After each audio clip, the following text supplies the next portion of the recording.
सीखने को मिला? वहाँ के छात्रों ने या वहाँ के लोगों ने आपके साथ कुछ ऐसा बोला या बिहेव किया स्टेटमेंट को लेकर, भारत के स्टेटमेंट को लेकर? मैम ये चीज़ जो है, जब तक मैं वहाँ थी तब तक तो मैंने ये चीज़ नहीं देखा, लेकिन अभी मेरे को पता चला कि वहाँ पे जो स्टूडेंट है, पोलैंड बॉर्डर पे जो स्टूडेंट है, उनसे जो है यूक्रेनियन मतलब सैनिक आर्मी ये बोल रही है कि तुम्हारा भारत रूस के साइड है, हमारा साइड नहीं दे रहा, तो तुम्हें बॉर्डर क्रॉस नहीं करने दिया जाएगा। तो जब आप यूक्रेन में थी और इसके कंपैरिजन में यूक्रेन कैसा है पॉल्यूशन को लेकर? मैम अगर सही बताऊँ तो पॉल्यूशन तो वहाँ बिल्कुल भी नहीं है, ना तो एयर पॉल्यूशन है, ना तो वाटर पॉल्यूशन है, ना तो साउंड पॉल्यूशन है। मतलब इसके अलावा क्या चीज़ें और बेहतर है जिसके कारण हम चुनाव मेडिकल के लिए दूसरे देशों का करते हैं, ये मैं शालिनी से पूछना चाहूँगी। एक्चुअली मैम सबसे बड़ी प्रॉब्लम यही थी यहाँ पे, मेरा मेडिकल ना करके यूक्रेन में जाना, सबसे पहले फीस की प्रॉब्लम थी मेरी सबसे पहले। क्यों नमस्कार, स्वागत है आप सभी का एक बार फिर से हमारे YouTube चैनल बस्तर दर्पण में। और हाल ही में जो खबरें लगातार हम न्यूज़ चैनलों में देख रहे हैं, यूक्रेन और रसिया के बीच जो घमासान युद्ध चल रहा है, तो वहाँ पर कई जो बच्चे हैं, भारतीय बच्चे, वो भी फंसे हुए हैं। और आज हम बस्तर में मौजूद हैं, तो बस्तर के पोटानार में 2 दिन पहले एक छात्र है जो वापस लौटी है। उनसे कई सवाल है हम करना चाहेंगे, क्योंकि वो उनका कहना है कि वहाँ कई और भी भारतीय बच्चे थे।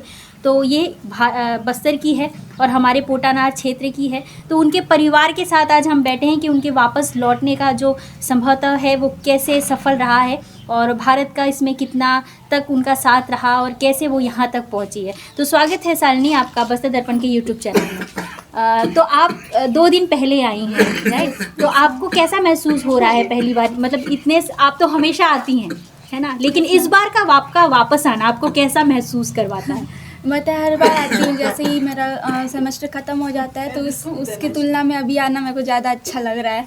यहाँ पे आके बहुत अच्छी फीलिंग हो रही है। मेन बात है वहाँ पे जो इतना वो सिचुएशन था, हर जगह का इन्वायरमेंट और यहाँ का इन्वायरमेंट, यहाँ मेन तो बात है कि सारी फैमिली है, सब है, तो बहुत अच्छा लग रहा है। यहाँ सब शांति है। एक छोटा सा फ़र्क रहता है, जब हम दिवाली के समय में अक्सर वापस आते हैं तो हमारे अंदर बहुत सारी खुशियाँ रहती है कि हम बहुत अपने परिवार के साथ सेलिब्रेट करेंगे, है ना, होली के समय सेलिब्रेट करेंगे। लेकिन अब जब आप आई हैं ऐसे दिवाली या धमाके के बीच से आप वापस लौट कर आई हैं, तो वो जो है आपको अपने परिवार के क्या और करीब ले आया है या? जी मैम बिल्कुल, और करीब ऐसा लग रहा था। मैं जब वहाँ पे थी तो हमेशा लग रहा था कब मैं जाऊँ, कब मैं मम्मी पापा के पास जाऊँ, कब जाऊँ। फिर जैसे यहाँ पे आई, भैया लेने आया, तो मेरे को भैया को देख के बहुत अच्छा लगा, चलो मैं आ गई अपने घर।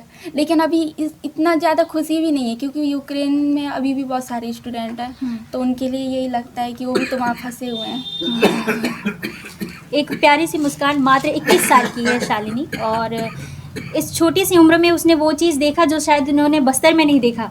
क्योंकि हम जब भी बात करते हैं बस्तर की, हम नक्सलवाद की बात करते हैं और बहुत सारे न्यूज़ चैनल तो सिर्फ नक्सलवाद को दिखाने के लिए बनाए गए हैं और उससे कई व्यूज़ भी आते हैं। लेकिन इनका जो एक्सपीरियंस रहा है, उन्होंने कभी ये चीज़ नहीं देखा होगा और ये चीज़ उन्होंने फेस किया, वो भी दूसरे देश में जहाँ अपने बहुत कम होते हैं। लेकिन ये जो खुशी है इनके तक ही सीमित नहीं है, हम परिवार के साथ भी बात करना चाहेंगे, आखिर उनकी फीलिंग कैसी है, उनका महसूस करना कैसा अलग रहा। तो हमारे साथ उनकी नानी मौजूद है। तो नानी, आपको कैसा लगा? कैसन लागली तुझ पिला उतल यूक्रेन ले बाटी ली कैसन लागली तू के यूक्रेन ले तुझ पिला घरी इली? अच्छा लागली है? कितला सालचं असतोय? हाँ 96 सालचं आहे? 86 86 सालचं आहे. तो ये तुझ पिला के तुम्हाला म्हणले होता यूक्रेन पटाला है, तो जातो बरी तू कैसा नहीं लागली? खूब ही दूरे जायस बोलून बात यही अच्छा लागली है? अच्छा लागली। हम लगातार जो है खबरों को बहुत गंभीरता के साथ देखते हैं और बात ये हो जाती है तलबगार कि हम इस तरह घुस जाते हैं खबर में कि हमको छोटी सी भी खबर ना बहुत बड़ी लगती है, लेकिन वहाँ जो रहने वाला है वो बहुत सारी चीज़ों को देख रहा होता है, समझ रहा होता है, और वो समझाने पर भी दूर से समझा पाना बहुत मुश्किल होता है। ये कैसा रहा आपके परिवार को समझाना कि आप वहाँ ठीक हैं, आप पहुँच जाएंगी? एक्चुअली मैम उस टाइम भैया का कॉल आता था, मम्मी का, सभी का कॉल आता था, सब बहुत टेंशन में रहते थे, क्या है। फिर मैं हमेशा यही बोलती, मम्मी सब कुछ नॉर्मल है, आप लोग टेंशन मत लो, भैया सब नॉर्मल है, ठीक है, जो है ठीक है, हम लोग यहाँ पे सारे हैं, टीचर हैं, बड़े हैं, उनके साथ हैं हम लोग, कुछ नहीं होगा, आप लोग टेंशन मत लो, बस ये बोलती थी मैं। जो भी होता था। अच्छा शालिनी, खबरों में हमें बहुत सारी चीज़ें देखी। पहला तो रंग भेद को देखा कि वहाँ रेसिज्म की बात होती है। दूसरा हमने देखा कि जो चीज़ें हैं वहाँ पर बहुत बिखरी हुई है और बाहर के लोगों के लिए बॉर्डर पर जाने की बात कही जा रही थी। न्यूज़ में ही ये सारी चीज़ें दिखाई गई हैं। तो गोरे लोगों को पहले प्राथमिकता दी जा रही थी, जो काले रंग के जो हैं उनको बाद में प्राथमिकता दी जाएगी। ये सारी चीज़ें खबरों में बहुत ज़्यादा तिलमिलाहट और बहुत ज़्यादा स्प्रेड और आग की तरह फैल रही थी। इसमें कितनी सच्चाई है? क्या आपने इसको अपनी आंखों से देखा? क्या आपने अपने कॉलेज में महसूस किया आपने? नो मैम, इस चीज़ पे तो मैंने वहाँ पे कुछ भी चीज़ ऐसा नहीं देखा, कलर रंग भेदभाव ये सब चीज़ मैंने कुछ भी नहीं देखा वहाँ पे। हाँ, वहाँ पे तो सारे जो है इंडियंस, यूक्रेनियन, सारे जितने भी मेरी फ्रेंड थे, यूक्रेनियन फ्रेंड भी थे, और उनका बिहेवियर जो हमारे लिए था सब बहुत अच्छा था। ऐसा कोई भी रंग भेद हमने नहीं देखा। और बात रही बॉर्डर क्रॉस करने की, तो वहाँ पे भी ऐसा कुछ मैंने नहीं देखा कि मतलब जो काले गोरे ये सब चीज़ें कुछ नहीं था वहाँ। वहाँ पे जो नाइजेरियन थे उनके साथ भी जो हमारा जो फ्रेंडशिप था वो भी बहुत अच्छा था। नाइजेरियन भी हमसे अच्छे से बात करते थे, वो भी करते थे। और यूक्रेनियन वहाँ के सिटीजन भी बहुत अच्छे थे, वो भी हमसे बहुत अच्छे से बात करते थे पूरे। अच्छा, तुम पहली बार जब यूक्रेन गई है ना, जब पहली बार जब तुम्हारे घर वाले ने यहाँ से तुमको भेजा, तो वो जो तुम्हारा फीलिंग था पहली बार यूक्रेन पहुँचने का, वो कैसा था? कि तुमको क्या अलग लगा? यहाँ इंडिया से दूर, कुछ दूर, कोसों दूर है ना, तुम गई बहुत दूर, तो वहाँ वो अलग कैसा रहा?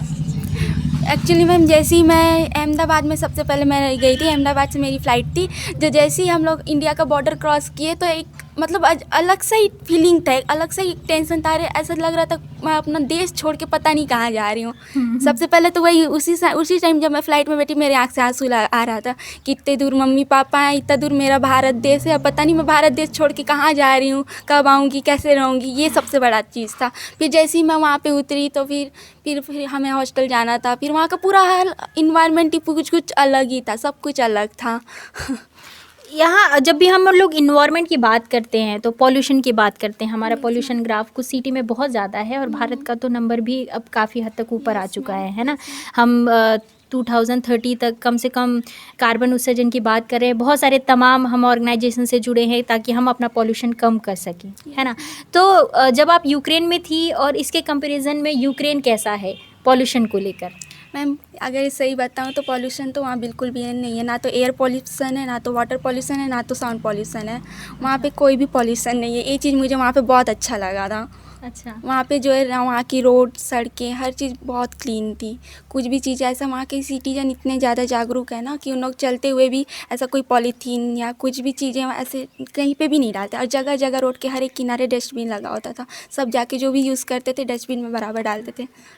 तो आप यहाँ पर भी करती हैं? हाँ जी मैम, यहाँ पे भी जितना हो सके वो तो मैं करूँगी, क्योंकि मैं वहाँ से देख के आई हूँ क्या करना है। क्या आप यूक्रेन में जाके सीख के आई या पहले से करती थी? मैम, वो तो है कि मैं पहले से ही करती थी। स्कूल में भी सिखाया जाता था, टीचर सब बोलते थे कि स्वच्छ भारत अभियान। हाँ। तो वो सब तो सीखी ही थी, लेकिन वहाँ जाके मैं देख ली कि हाँ होता है ये चीज़ रियलिटी। हाँ, तो अपने अंदर ला ही रही हूँ कि जितना हो सके हो। अभी जो चीज़ में बहुत सारे सवाल हैं, हम जब भी बात करते हैं कि, और बहुत सारे सवाल तो खुलकर भी आ रहे हैं कि जो हम छोटे छोटे देशों का चुनाव क्यों करते हैं, खासकर मेडिकल के लिए। फ़ीस की बात तो आती ही आती है कि फ़ीस कम होता है, बाहर में एग्ज़ाम देना पड़ता है। जब आप तैयारी करते हैं और क्लियर कर लेते हैं उसे तो ऑटोमेटिक आपको कम पैसे में डिग्री मिल जाती है। लेकिन इसके अलावा क्या सवाल है, या मतलब इसके अलावा क्या चीज़ें और बेहतर है जिसके कारण हम चुनाव मेडिकल के लिए दूसरे देशों का करते हैं, ये मैं शालिनी से पूछना चाहूँगी। एक्चुअली मैम, सबसे बड़ी प्रॉब्लम यही थी यहाँ पे मेरा मेडिकल ना करके यूक्रेन में जाना। सबसे पहले फ़ीस की प्रॉब्लम थी मेरी सबसे पहले, क्योंकि यहाँ पे जो मैंने नीट क्लियर करने की बहुत कोशिश की, बहुत सारे अटेम्प्ट किए, लेकिन मेरा फिज़िक्स वीक था, तो शायद मेरे फिज़िक्स में कम मार्क्स आते थे, इस कारण से मेरा नहीं हो पा रहा था। ओके। तो फिर उसके बाद मेरा फिजियोथेरेपी में तो हो गया था, गवर्नमेंट कॉलेज मुझे मिल गया था रायपुर में। लेकिन बस वही था कि नहीं MBBS ही करना है। तो उसके थ्रू मेरा तो एडमिशन हो गया था फिजियोथेरेपी में, लेकिन वहाँ पे मेरी एक कंसल्टेंसी मिल गई जो मेरे को बताई कि वहाँ पे अगर आप इतना मेहनत कर चुके हो, नीट में इतना साल दिए हो, अब आपको MBBS ही करना है। तो फिर उसके थ्रू जो है मैं यूक्रेन गई और वहाँ पे मुझे पता चला वहाँ पे बहुत सारे इंडियंस है, तो एक सपोर्ट होता है कि अदर कंट्री में बहुत सारे इंडियन स्टूडेंट हैं। तो इसलिए हाँ ठीक है, चलते हैं, एक ये था।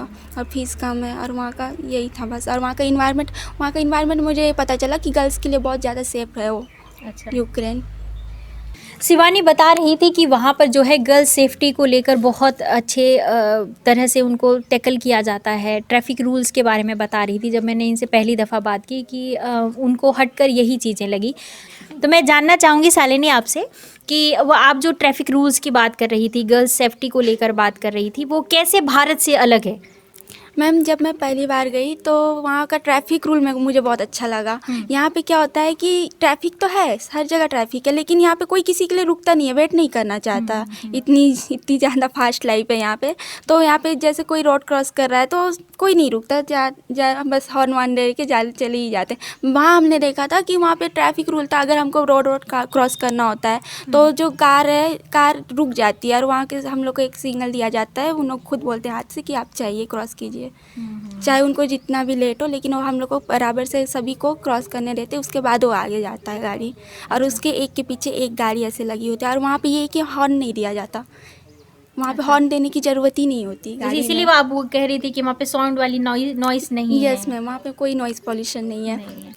मेरा जो दूसरा सवाल है, मैंने न्यूज़ में ही देखा था कि वहाँ खाने पीने के लिए बहुत लंबी कतार पे जो है लाइन लग रही थी खाने पीने के लिए, और एक कर्नाटक के छात्र को उससे अपनी जान से भी हाथ धोना पड़ा था। क्या आप उस वक्त वहीं पर थी जब ये घटना हुई थी? जब मैम कर्नाटक वाले स्टूडेंट की जो घटना हुई थी उस टाइम मैं वहीं थी। उस टाइम हमें पता चला क्योंकि वो स्टूडेंट जो है किसी और जगह का था। मैं जहाँ थी यूजी रोड में थी, वो मैं इस पश्चिमी साइड में थी, मैं वेस्ट साइड में थी, और जो भी ये हुआ था वो ईस्ट साइड में हुआ था।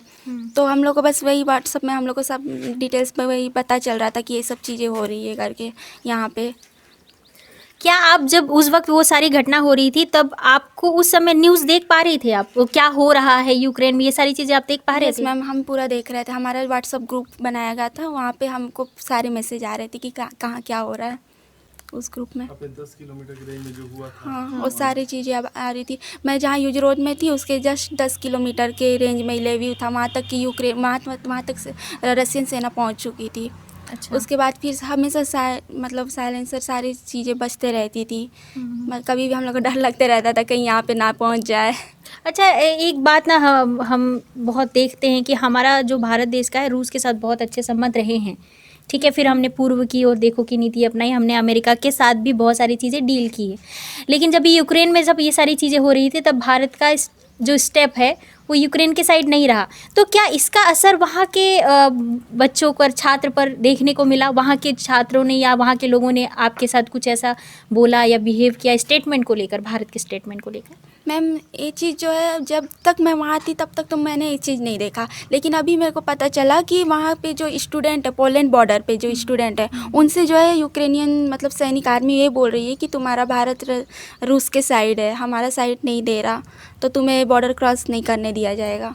तो ये सारी चीज़ें आ रही थी। तो ये रंग भेद को लेकर नहीं, हमारे भारत के डिसीजन को लेकर वहाँ पर ये सारी चीज़ें जी हो मैम, रही हैं। जी ऐसा सुनने में आ रहा था। जब आप थी तब तक ये नहीं हुआ नहीं था? मैम, जहाँ मैं थी वो बहुत ज़्यादा सेफ एरिया था, तो वहाँ तो, और हम हंगरी बॉर्डर क्रॉस करके आए तो वहाँ ये सब चीज़ें नहीं देखने मिली मुझे। बस मैं ये सुन रही थी, पता चल रहा था कि पोलैंड बॉर्डर में ये सब चीज़ें हो रहा है हमारे स्टूडेंट पे। Yes ma'am. ठीक है।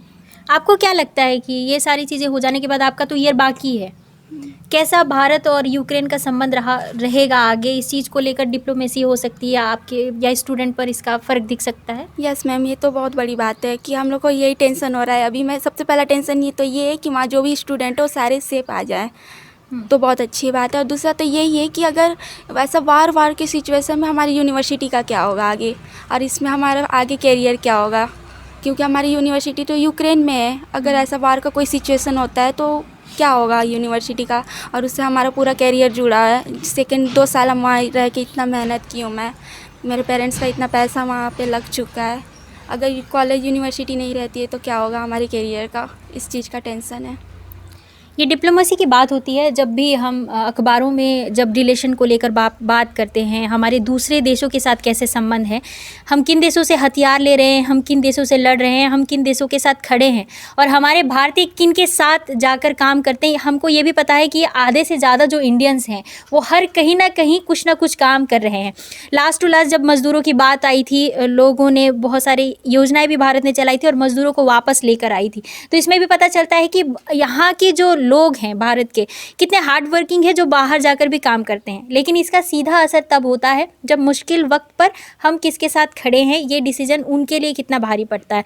तो शालिनी का भी यही कहना है, इनके बहुत सारे ईयर अभी बाकी हैं, तो उस ईयर में बाकी जो स्टूडेंट हैं लगभग उनको भी ये परेशानी या दिक्कतों का सामना हो सकता है, क्योंकि उनके मुश्किल वक्त पे भारत कहाँ पर खड़ा था। ये चौराहे की बात आ जाती है कि हम उस चौराहे में जब अपने स्टूडेंट को तो निकाल रहे हैं, लेकिन वहाँ पर जो रशियन है, नाइजीरियन है, अलग अलग देश के जो स्टूडेंट हैं वो बहुत बुरी तरीके से फंस चुके हैं। हम एक स्टेटमेंट की बात करते हैं, वो स्टेटमेंट कहाँ तक स्थिर होता है, स्टेबल होता है, और मानवतावाद की बात होती है जब हम किसी की जान बचाते हैं। तो ऐसा होता है, वार किसी के लिए अच्छा नहीं होता, वार से हमेशा जान जाती है। लेकिन उम्मीद की किरण यहाँ पर हमने देखी कि जो भारत है हमेशा खड़ा रहा है अपने लोगों को वापस लाने के लिए, इस बात में वो पक्षता दिखाता है। जब मैंने शालिनी से एक बात कही थी कि आपको इंडियन एम्बेसी से कितना जो है सपोर्ट मिला है ना, भारत की तरफ से कितना सपोर्ट मिला, तो उन्होंने एक बात कही थी, वो मैं इन्हीं के मुंह से सुनना चाहूँगी, नाइजीरियन वाली यस बात। मैम। क्या था, जब हम हॉस्टल में थे तो वहाँ पे मेरी सारी फ्रेंड थे, इंडियंस भी थे और नाइजीरियन फ्रेंड भी थे। तो हम बस ऐसे बात कर रहे थे कि हमने कहा कि हम अब जा रहे हैं, अपने कंट्री जा रहे हैं। तो मैंने उनसे पूछा कि आप क्या कर रहे हैं, आप कब जा रहे हैं अपने कंट्री वापस। तो मेरी वो नाइजीरियन फ्रेंड ने कहा था कि हर कंट्री इंडियन नहीं होती। तब मुझे समझ में आया था, हाँ सही बात है, सही ये है। जो शब्द है ये भारत की जो प्रेम है, लगाव है, यहाँ के भारतीयों में जो चीज़ है उसकी उमड़ता को दिखाता है कि हम कितने देश प्रेमी हैं, और उस देश प्रेमी का जो भी चीज़, सरकार जो भी हो, सत्ता चाहे जिसकी भी हो, लेकिन वो करने के लिए कर्तव्यबद्ध होते हैं और वो चीज़ों को करते हैं। बस जाते जाते बहुत अच्छी लाइन है कि यूक्रेन की जो जर्नी थी, इन्होंने बोला कि बहुत ज़्यादा हो जाती इनके लिए, लेकिन मैं बता दूं कि जब वॉर शुरू हो गई थी तो ये 1 लाख तक हो चुकी थी इसकी टिकट मैक्सिमम, है ना। तो ये बहुत मुश्किल था लाना, वापस लाना, जो मुश्किल से जो पैसे कुछ जोड़ कर बच्चों को भेजते हैं, लेकिन उसमें भारत सरकार ने बहुत अच्छी भूमिका निभाई, अपने लोगों को वापस लेके आई, अपने वतन लेके आई। तो इसी छोटी सी कहानी के साथ बस्तर की एक छोटी सी झलकियाँ आप बस्तर दर्पण पर हमेशा देखते रहेंगे, कुछ नई कहानियों के साथ में। चूँकि बस्तर दर्पण एक हल्बी न्यूज़ चैनल है, तो आज हम जो है इसे पूरी हिंदी में कर रहे हैं ताकि और भी लोगों तक ये चली जाए और लोग इसे समझ पाएँ, क्योंकि बस्तर के लोग भी अब इन चीज़ों पर लगातार कर रहे हैं और यहाँ के बच्चे बाहर जो जाकर पढ़ाई कर रहे हैं। बस इसी के साथ अगली कहानी पे मिलेंगे। नमस्कार।